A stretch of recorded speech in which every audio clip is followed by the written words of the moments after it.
Mesdames et messieurs, bonjour et bienvenue à cette émission spéciale que j'ai l'honneur de co-animer avec ma consoeur de Télé Congo, Madame Rebecca Deibende.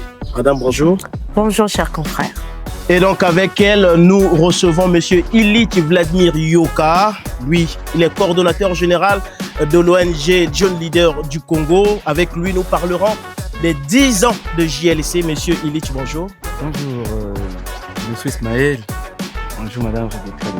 Bonjour. Très bien, 10 ans donc de JLC. Et on va en parler, mais avant tout, est-ce que vous pouvez vous présenter à nos téléspectateurs? Je suis Monsieur Illich Yoka. Nous, on s'appelle Leader Illich Yoka. Je suis coordonnateur général de la plateforme Jeune Leader du Congo. Je suis également chef d'entreprise, directeur général de Global Kings Business. Très bien, on voit que vous êtes très bien accompagné avec d'autres jeunes leaders comme vous derrière. Alors, est-ce qu'on peut quand même savoir qui ils sont? Oui, allez-y. Merci beaucoup. Moi, c'est le leader Lema Lonzabeka, manager des ressources humaines de formation, directeur général des établissements Brice Lema Trading. Bonjour, moi c'est le leader d'Abulo Victoria et je suis la directrice générale de l'entreprise Elia. Bonjour, je suis leader Sarah Adoua, je suis juriste de formation, je suis également attachée au partenariat public-privé et promotion du secteur privé au sein du cabinet du Premier ministre et également directrice générale de l'entreprise Odelia Consulting Congo. Bonjour, je suis le leader Kevengue Makwala, directeur de l'exploitation au port autonome de Brazzaville et port secondaire, directeur général des établissements KN Service, coordonnateur adjoint en charge de la coopération et des congrès de l'étranger.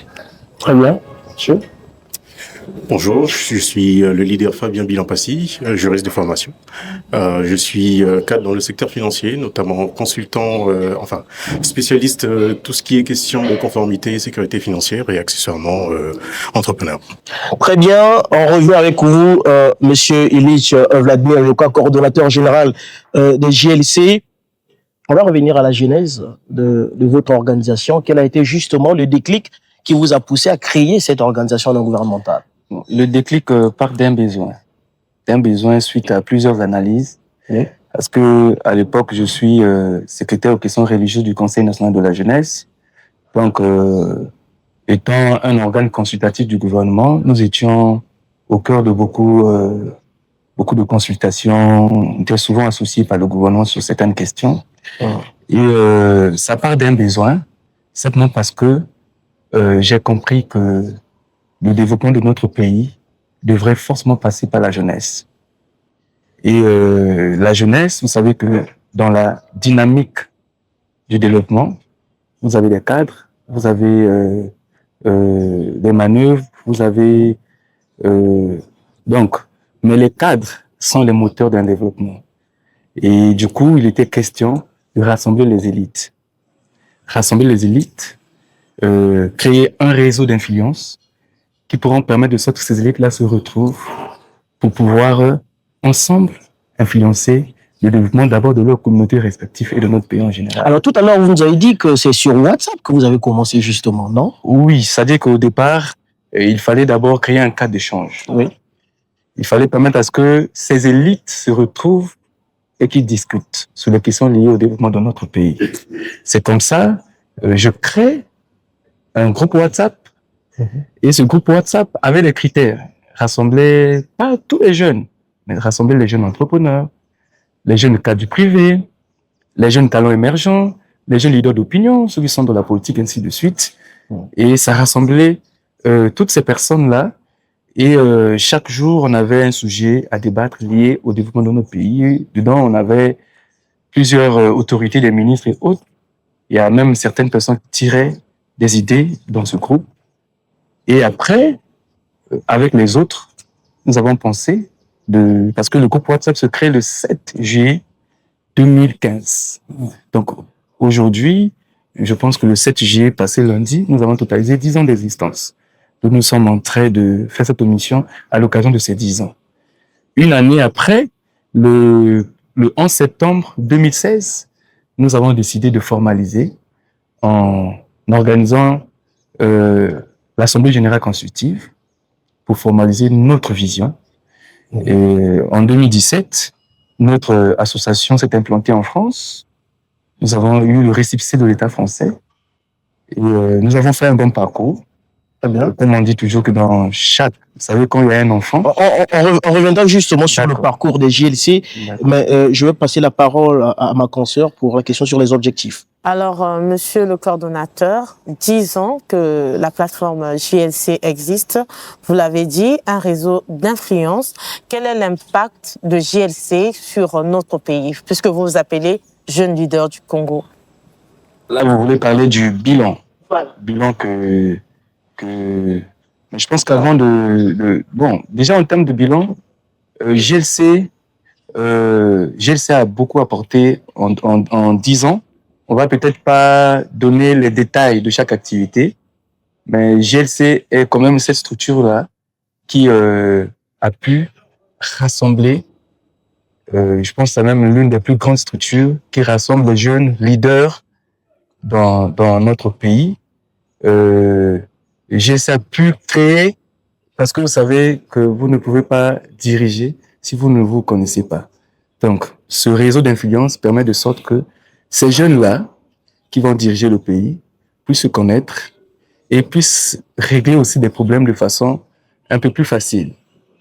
Donc, nous avons été consultés par plusieurs ministères, plusieurs structures, parce que notre plateforme est une force de proposition des pouvoirs publics. On a été consultés par les structures gouvernementales où nous avons émis des propositions qui ont été mises en pratique par plusieurs ministères. Nous avons participé aux côtés du gouvernement très activement dans la lutte contre le coronavirus. Contre le coronavirus, nous avons fait des dons dans les médias, à la préfecture, nous avons assisté le gouvernement, nous avons organisé plusieurs formations sur la citoyenneté active, question de montrer aux populations qu'une nation se développe par une citoyenneté active.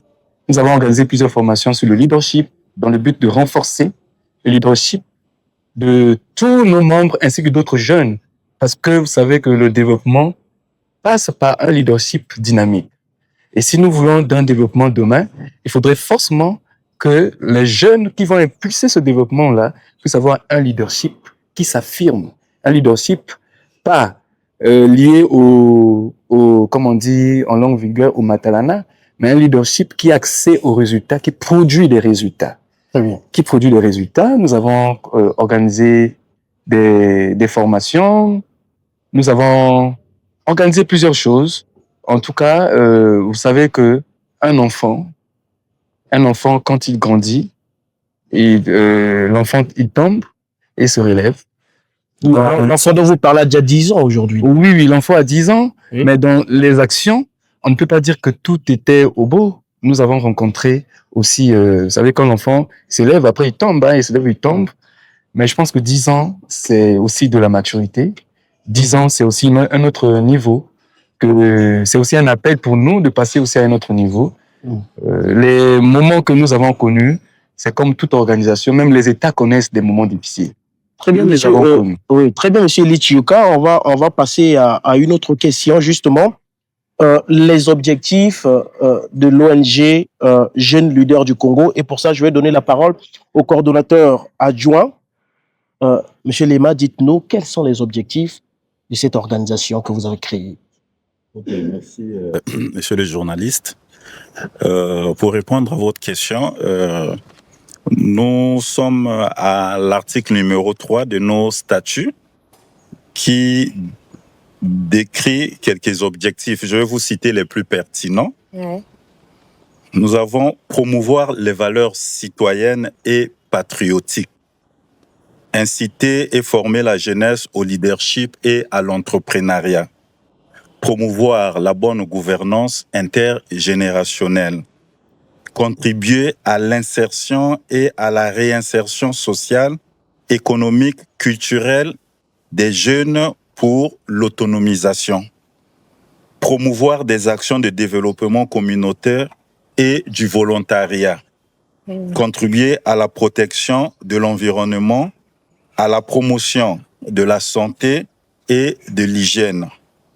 Promouvoir la recherche, le sport, la culture, les arts et les loisirs en milieu scolaire et universitaire. Promouvoir également la parité hommes-femmes.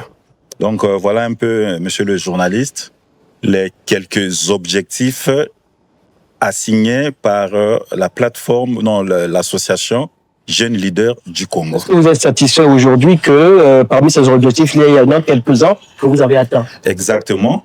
Nous avons atteint plusieurs objectifs pour ne pas peut-être paraphraser le coordonnateur général. Nous avons, durant notre parcours des 10 ans que nous célébrons aujourd'hui, nous avons réussi à rassembler les jeunes. Parce que le but principal des JLC, c'est rassembler les jeunes selon leurs capacités, selon leur domaine de compétences. Donc, nous pouvons dire qu'effectivement, quelques objectifs ont été atteints.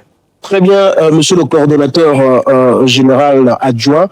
Madame Dembe, je voulais quand même revenir sur quelque chose, parce que avant de parler des objectifs, il fallait quand même aussi revenir sur la vision des GLC. Bien sûr.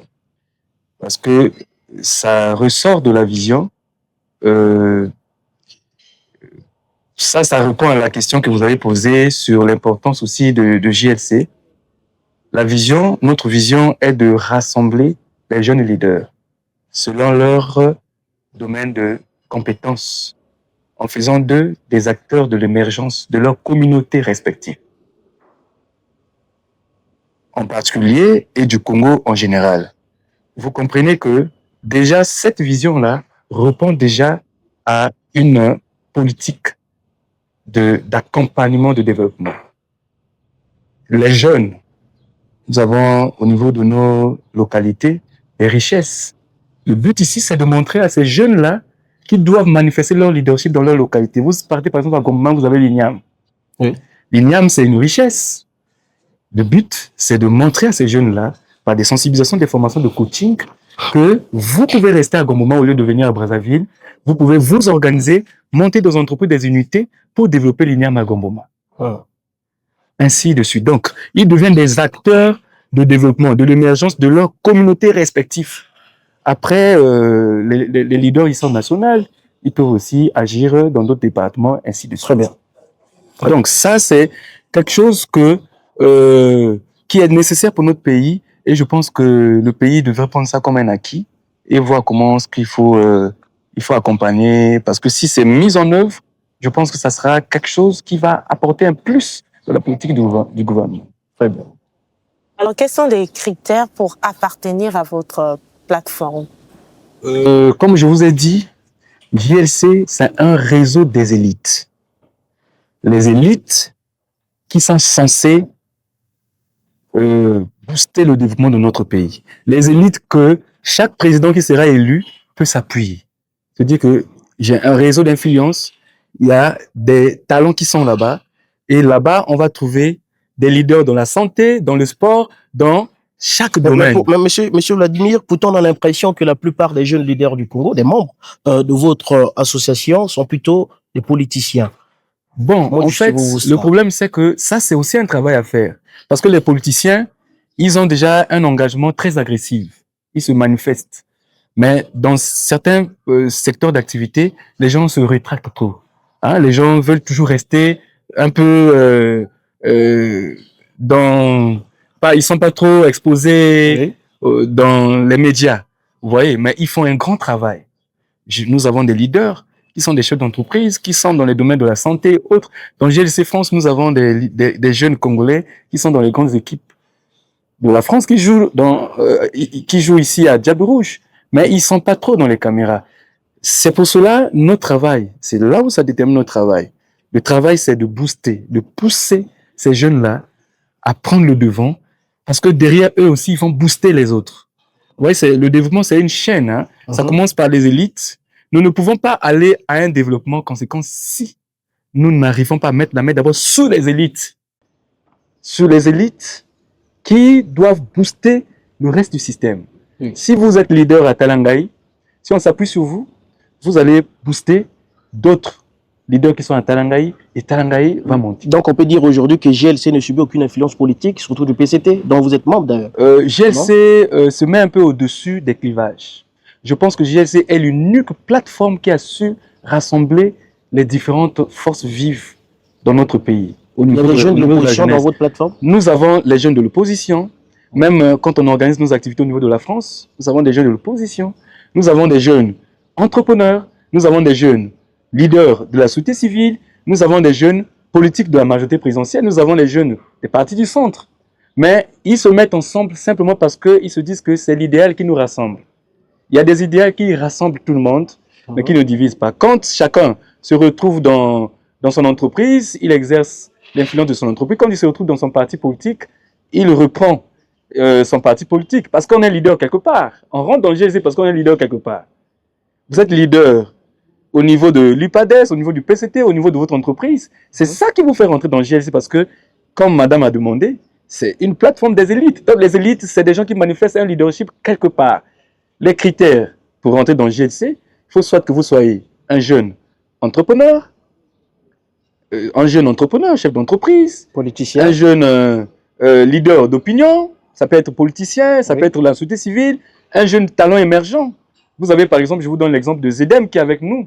C'est un talent émergent dans la culture, dans les arts. Un talent affirmé d'ailleurs. Affirmé. Vous pouvez être un jeune cadre des administrations publiques et autres. Vous voyez que pourquoi on prend les cadres des administrations publiques? Parce que, vous savez, notre administration est remplie de beaucoup d'antivaleurs. S'il faut changer, assainir l'administration, il faut toucher les cadres. Parce que ce sont les cadres qui impriment le rythme et la cadence. C'est pour cela, nous sommes dit, il faut rassembler les leaders. Il faut les mettre ensemble, il faut les moraliser. Il faut les coacher, il faut les former, il faut les accompagner. C'est là que nous allons constater des effets positifs dans les différents secteurs d'activité. Très bien. On va passer à une autre question, cette fois-ci posée par un internaute, parce que nous avons annoncé votre émission sur nos différentes plateformes. Donc, il y a un internaute qui a posé la question de savoir, on a observé une période d'hibernation, ou du moins une baisse d'activité visible de GLC, notamment entre 2020, 2023, 2024 jusqu'à aujourd'hui. Que s'est-il réellement passé? La structure a-t-elle été mise en veille? Répondez-nous à cela.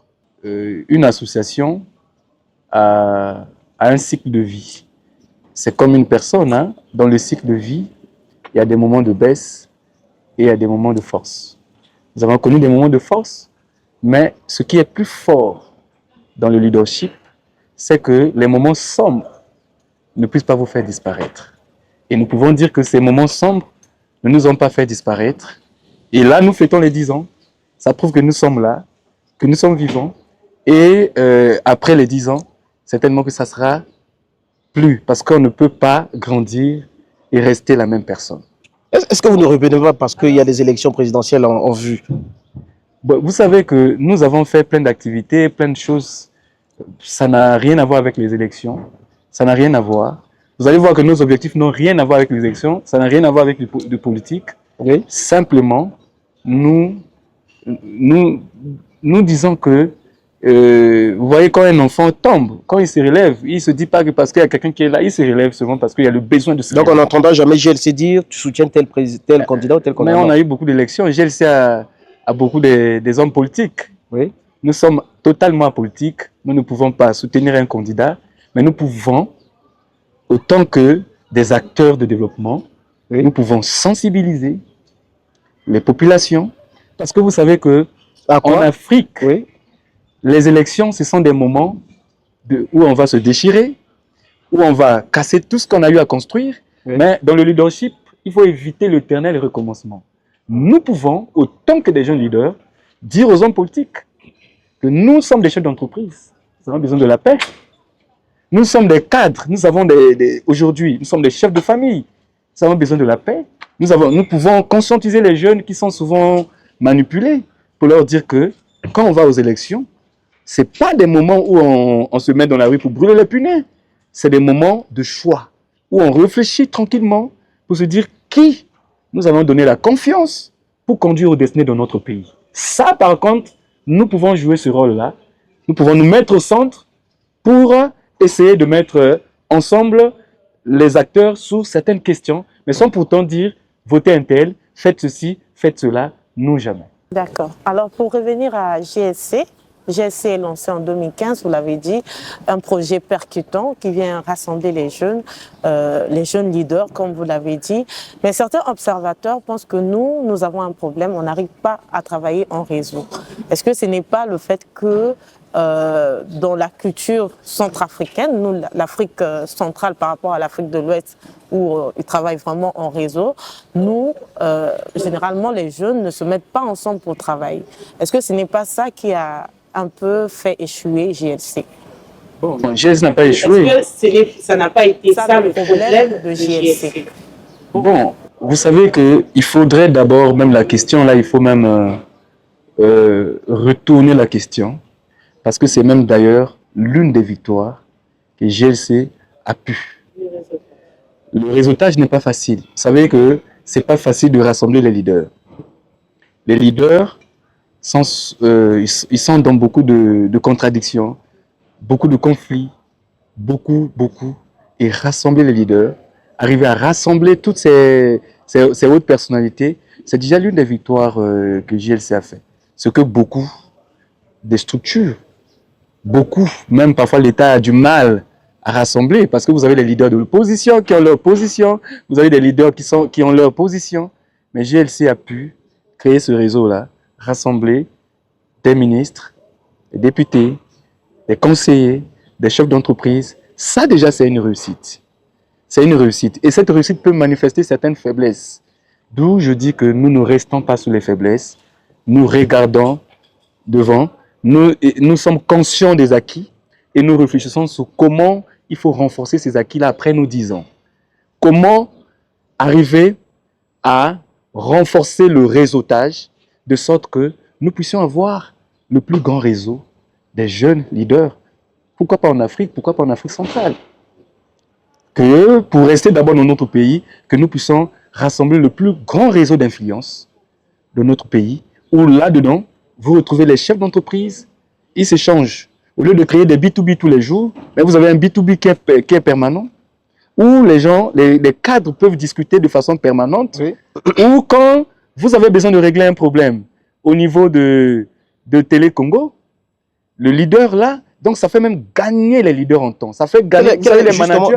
Dans ce même sens-là, M. Ilichiuka, quel est un exemple concret de la résolution d'un problème ou bien de l'octroi d'un marché du leader à un autre, justement? Vous savez qu'ici, il y a une vie privée des gens. Nous n'allons peut-être pas citer, mais je vous dis qu'il y a plusieurs leaders. Aujourd'hui, on dit qu'on n'arrive pas à encourager les jeunes Congolais, on donne les marchés aux étrangers. Mais nous avons eu dans notre plateforme des leaders qui ont pu gagner le marché simplement parce que le ministre, bien sûr que c'est passé, hein, c'est passé par ou bien qui ont eu à débloquer un certain nombre de dossiers parce que le ministre est là, ça traîne tellement trop dans l'administration par un coup de fil. Ouais, ça lui a fait gagner en temps. Et aujourd'hui, le monde entier fait la promotion d'un leadership pratique et qui gagne en temps. Ça veut dire qu'on n'a pas assez de temps. Ceux qui perdent le temps resteront en arrière. Et du coup, nous, au travers de notre réseautage, nous voulons résoudre tous ces problèmes-là. Nous voulons résoudre tous ces problèmes. Oui, allez-y. Vos objectifs, sensibiliser les jeunes. Quel est le regard que vous portez sur la jeunesse congolaise? Que vous voulez sensibiliser justement? Bon, c'est une question qui est assez compliquée. Le regard est de façon générale, si la question pouvait être un peu assez précise. Parce que la jeunesse congolaise, ce que je sais, c'est que les jeunes Congolais... Surtout quand on parle d'insécurité, les bébés noirs et autres. La délinquance juvénile, par exemple. On a vu GLC très réservé. Vous ne participez presque pas au débat public. Quel est le regard que vous portez sur... Quand on dit leader, ça veut dire que c'est des responsables. Un responsable ne réagit pas par enthousiasme ou par... Vous pouvez donner votre avis sur une question donnée. Hein? Oui. On a vu la montée de phénomènes bébés noirs dans notre pays. GLC n'en a jamais parlé. Mais nous travaillons tout le temps. Nous sommes d'abord une force de proposition des pouvoirs publics. nous pouvons mener certaines réflexions à l'interne et nous envoyons ces propositions-là auprès d'un ministre ou d'une structure de l'État. On n'est pas obligé de faire du bruit sur les réseaux sociaux que nous avons travaillé. Vous voyez, est-ce que vous avez... le plus important pour nous, c'est de voir qu'on a fait des propositions et que ça s'est réalisé. Nous avons déposé pendant les années passées, on a organisé la première édition de la conférence internationale des jeunes leaders du Congo, Influence. Ça s'est tenu ici au Congo. Ça s'est clôturé en France, avec GLC France. À la suite de ces 2 rencontres, nous avons élaboré des propositions que nous avons déposées au Conseil consultatif de la jeunesse. Mais nous étions contents de voir que certaines propositions se réalisaient. On voit que c'est réalisé auprès d'un ministère, c'est réalisé. Je pense que c'est ça. Le leadership, c'est des résultats. C'est pas de faire du matalana, de montrer que c'est nous. Le pays a besoin des personnes qui travaillent et qui travaillent qui cherchent l'efficacité, qui travaillent dans le calme, mais qui voient des résultats. Très bien. Alors, monsieur le coordonnateur général, vous avez dit tout à l'heure que la plupart des membres qui font partie de votre plateforme sont des jeunes entrepreneurs, comme vous d'ailleurs.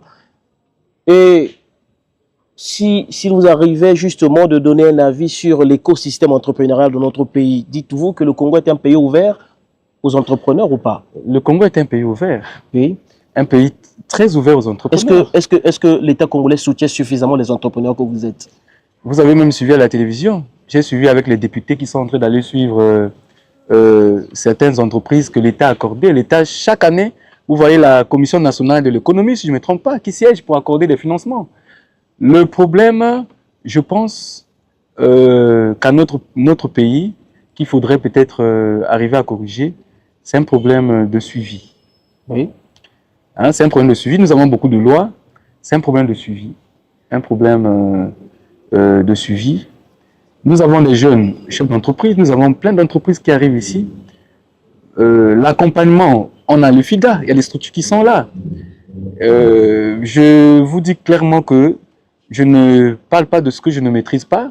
Je ne suis jamais parti au FIGA, ni pour demander un financement ou pour contrôler quelles sont les personnes. Parce vous n'avez pas besoin de financement? Nous avons besoin de financement. Mais vous ne partez pas au FIGA si le FIGA fonctionne comme vous dites. Ça, c'est une faiblesse de notre pays où il n'y a pas assez d'accompagnement. Vous savez, autant que chef d'entreprise, parfois, il faut s'appuyer sur soi aussi. On a besoin de financement, c'est une faiblesse de l'État. Oui, mais vous avez peut-être des moyens, mais tous les jeunes n'ont pas les moyens. Je n'ai pas les moyens. S'il faut parler, par exemple, de mon entreprise, j'ai commencé en 2018, le 1er octobre. Le 1er octobre, là, je totalise 7 ans. Mais je vous dis que j'ai passé des années où je ne pouvais même pas m'acheter. J'avais un téléphone ZTE à l'époque, on appelait les ZTE. Mais il faut parfois aussi apprendre aux jeunes de persévérer parce que l'entrepreneuriat, ce n'est pas un terrain des petits-enfants. L'entrepreneuriat, vous arrivez maintenant à gérer des vies des gens. À la fin du mois, si monsieur Ismaël, qui gère Éco du Vrai, ne paye pas un chef d'entreprise, le chef d'entreprise là, c'est une chaîne qui va souffrir, il ne va pas s'occuper de ses enfants et autres. Donc à un moment, on se concentre sur l'essentiel, on se dit parfois tu vas faire des bureaux, tu vas aller dans les structures, il n'y a pas seulement le FIGA, mais les banques. Est-ce qu'en France, c'est l'État qui accorde des financements aux gens? Ce sont les banques. Vous le savez mieux que moi que les banques n'accordent pas de financement aux jeunes Congolais, vous le savez très bien. On va sûrement, mais doucement vers la fin de notre émission avec M. Illich Vladimir Yoka, coordonnateur général de la plateforme Jeunes Leaders du Congo. Nous le recevons dans le cadre des 10 ans de cette organisation-là avec Mme Rebecca Deibende. Alors, je disais tout à l'heure que nous sommes presque à la fin de notre émission. C'est une dernière question, oui. Monsieur Illich Yoka, en 10 ans, il y a eu une nouvelle génération qui est née après nous, après la génération 90. Quelle est la place de cette génération-là au sein de votre plateforme et quelle est la place de la jeune femme aussi au sein de JLC? La place de la nouvelle génération qui...